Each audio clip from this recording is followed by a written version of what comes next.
Assalamualaikum. Waalaikumsalam. Mari Bu, silakan masuk. Iya Mbak, Mari Bu, silakan duduk. makasih. Bagaimana keadaan Ibu hari ini? Alhamdulillah Mbak sudah sedikit membaik. Alhamdulillah. Baik, sebelum memulai konseling pada hari ini, izinkan saya memperkenalkan diri terlebih dahulu ya Bu. Perkenalkan, nama saya Nurhidayatun Nuzula, selaku konselor dari Rumah Sakit Harapan Ibu. Apakah benar ini dengan Ibu Hani? Iya, Baik, Ibu datang ke sini sendirian atau bersama keluarga? dengan saudara, tapi saudara saya sudah mengurusi administrasi jadi tidak bisa ke sini. Baik. Jadi Ibu di sini konseling di sini kurang lebih membutuhkan waktu kurang lebih 30 menit. Apakah Ibu bersedia meluangkan waktu kurang lebih 30 menit? Iya Mbak, bersedia tidak apa. Baik, di sini ada beberapa pertanyaan yang akan saya ajukan terkait masalah yang Ibu alami. Dimohon Ibu untuk menjawabnya dengan jujur dan apa adanya, karena informasi itu sangat membantu kami untuk melakukan konseling pada hari ini. Seperti itu, dan sudah kewajiban kami untuk menjaga kerahasiaan informasi dari Ibu, sehingga Ibu tidak perlu khawatir untuk menceritakan semuanya dengan sejujur-jujurnya. Begitu ya Bu? Ya Mbak. Baik, di sini saya akan mengecek terkait pemeriksaan yang Ibu lakukan sebelum masuk ke ruang konseling pada hari ini ya Bu ya. Untuk tinggi badan Ibu 150 cm, benar? Benar Mbak. Untuk berat badannya 48 kg. Benar. Baik, di sini untuk tinggi badan dan berat badan Ibu kita dapat mengukur status gizi Ibu. Nah, status gizi Ibu masuk dalam kategori normal. Alhamdulillah ya. Lalu untuk pemeriksaan fisik dan klinik, ini tekanan darah Ibu dan suhu Ibu dalam keadaan normal ya Bu, sehingga nggak ada masalah ya Bu terkait pemeriksaan fisik dan kliniknya. Tapi mohon maaf Ibu, di sini Ibu didiagnosis mengalami gastritis ya Bu, serta ini kalau dari pemeriksaan biokimianya hemoglobin Ibu rendah. Mungkin itu karena pengaruh dari gastritis itu tadi Bu. Apa Ibu pernah mendengar penyakit gastritis atau Belum pernah Mbak, apa itu? Nah, penyakit gastritis itu penyakit lambung yang diakibatkan karena peradangan di dinding lambung atau infeksi, sehingga perlu penanganan khusus agar tidak parah ya Bu ya. Karena kalau parah itu bisa ke liver. Itu gastritis itu biasanya orang-orang sebutnya emah gitu loh. Gitu ya Bu. Apa ada yang ingin ditanyakan? Tidak.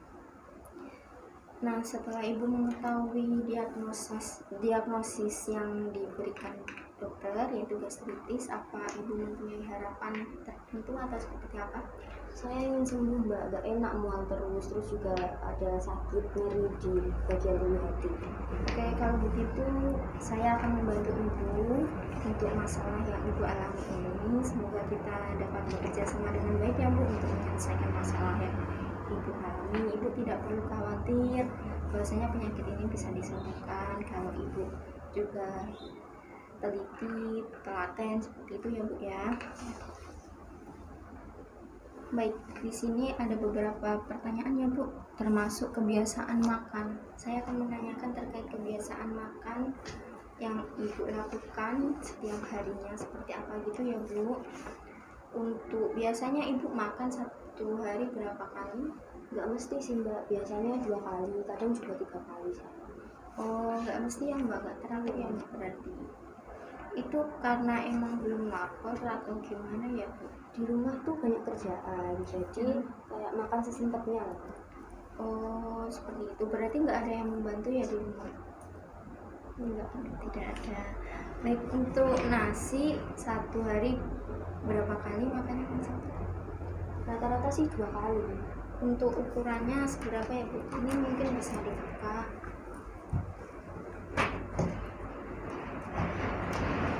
Untuk nasi berapa kali?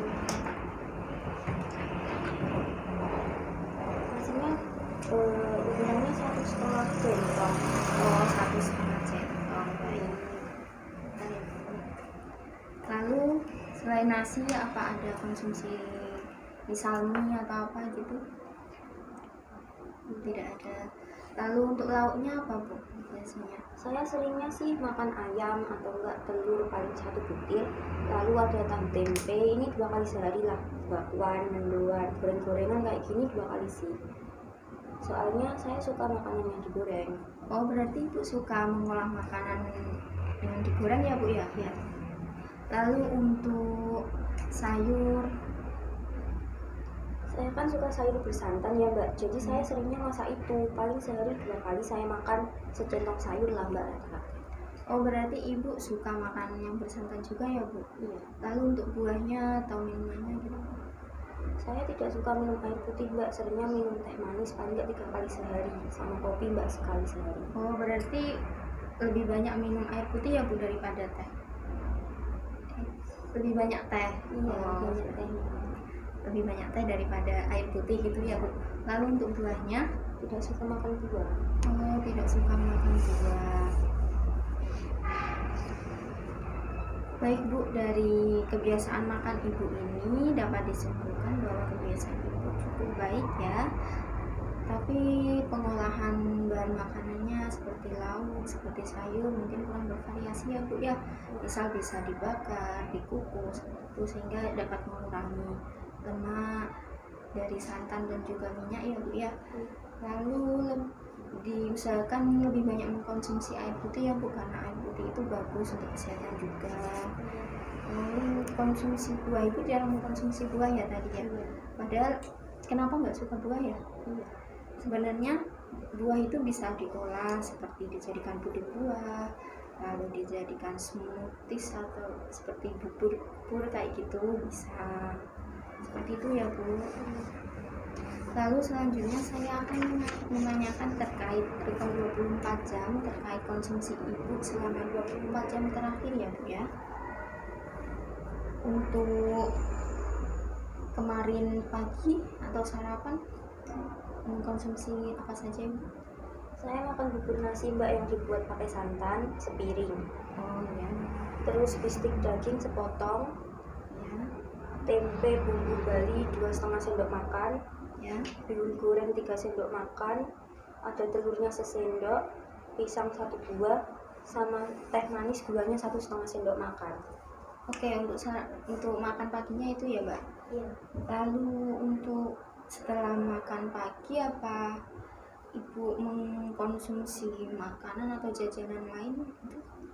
Jam 10-an saya minum air kacang Iya. hijau, dibuat dari kacang hijau, gula jawa, dan gula pasir.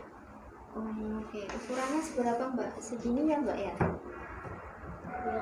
Oh, lalu setelah makan atau minum itu Mbak makan siang atau Iya, minum makan lagi? siang. Makan siang. Makannya apa saja?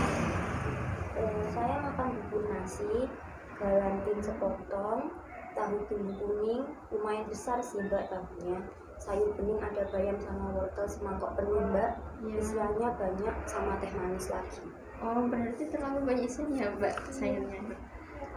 Dengan teh manis lagi ya. Lalu setelah makan siang nyemil lagi Atau atau minum teh manis lagi. oh minum teh manis lagi.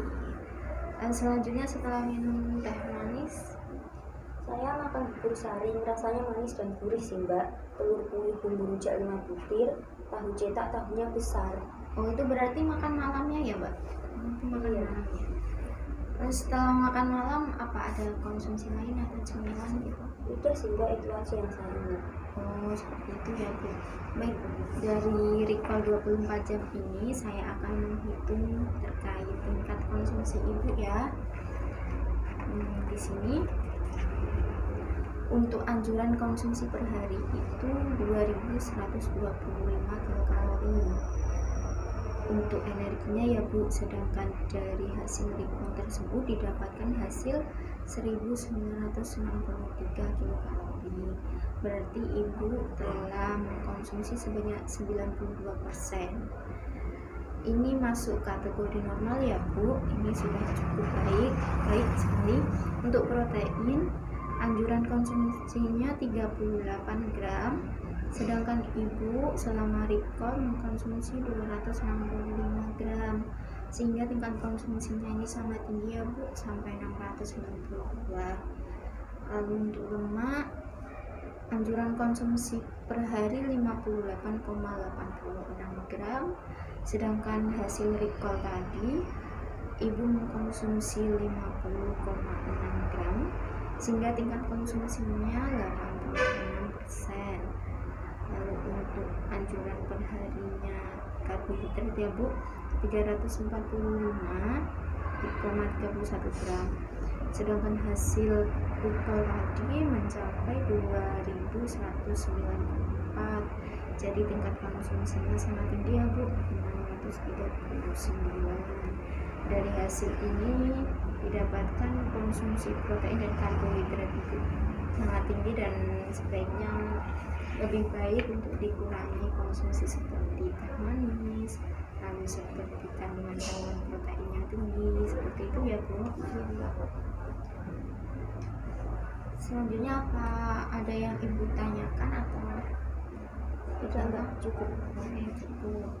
Nah, terkait masalah ibu, di sini saya mempunyai ada leaflet ya Bu, terkait diet penyakit lambung. Di sini saya memberikan diet penyakit lambung 2, yang mana kebutuhan kalorinya sekitar 1990, protein 73, lemak 84, karbohidrat 236 ya Bu. Lalu untuk di leaflet ini juga terdapat prinsip dan syarat diet, lalu terdapat cara mengkonsumsi makanan, bahan yang dianjurkan dan tidak dianjurkan, menu seharinya juga ada di situ Bu. Nah, di sini terkait tujuan diet yaitu menetralkan kelebihan asam lambung, memberikan makanan yang cukup, meringankan fungsi lambung, sehingga kita perlu memberikan makanan yang lunak ya Bu. Jangan keras, karena kalau keras nanti akan memperberat fungsi lambung untuk mencerna makanan. Lalu makanan berikan makanan yang cukup sehingga porsinya sedikit tapi sering, itu ya Bu. Lalu untuk prinsip dietnya mudah dicerna, berbentuknya makanan lunak tadi ya Bu, lalu tidak merangsang, porsi kecil yang diberikan. Lalu ini ada makanan yang dianjurkan, sumber-sumber protein, karbohidrat juga ada di sini ya Bu ya. Lalu untuk cara mengatur diet juga, kurangi makanan pedas, asam, mengandung gas, terlalu panas atau dingin, dan lain sebagainya. Mungkin ibu bisa membacanya ya. Lalu apa ada yang ibu tanyakan terkait diet yang saya berikan ini? Saya tidak harus selalu makan bahan makanan ini terus kan Mbak, takutnya nanti saya bosan sama bahan makanan ini terus. Oh tidak ibu bisa mengganti makanan lain asalkan mempunyai kandungan yang sama. Misalnya nih, seperti ibu sering mengkonsumsi telur, ibu bosan mengkonsumsi telur, ibu bisa mengganti dengan ayam, bisa mengganti dengan ikan dan lain-lain. Seperti itu ya Bu.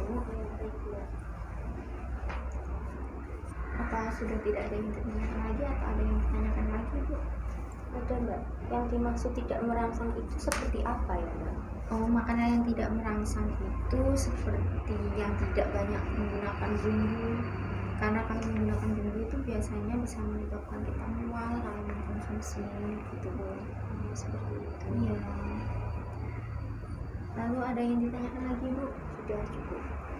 Baik, yang selanjutnya kita akan merecall atau mengevaluasi ya Bu terkait materi yang saya sampaikan. Di sini saya akan bertanya terkait diet yang saya berikan kepada ibu. Untuk prinsip diet yang saya berikan tadi apa aja ya Bu, kalau boleh tahu? Makan makanan lunak, porsi kecil dan sering, tidak merangsang. Oh iya Ibu, benar sekali. Berarti insya Allah udah paham ya Bu materi yang saya sampaikan? Insya Allah sudah. Baik, untuk menindaklanjuti konseling pada hari ini, apakah Ibu bersedia jika mengadakan konseling lagi di minggu depan di jam yang sama, di hari yang sama? Iya Mbak. Baik, Selanjutnya untuk konseling minggu depan, insya Allah dari pihak rumah sakit akan mengkonfirmasi terkait kepastian untuk konseling minggu depan, dan usahakan ibu bersama keluarga ya kesini ya biar enak juga. Seperti itu ya Bu. Ya Mbak, insya Allah. Baik, untuk kalau ada pertanyaan apapun ibu bisa menghubungi saya lewat WhatsApp. Nanti saya kasih nomornya, itu ibu bisa menanyakan terkait kegiatan yang saya berikan. Baik, kurang lebihnya saya mohon maaf. Kita akhiri ya ibu untuk konseling hari ini. Assalamualaikum warahmatullahi wabarakatuh. Oh gitu, saya pamit dulu ya Mbak. Ya ibu, Assalamualaikum. ini lagi Makasih ya Bu.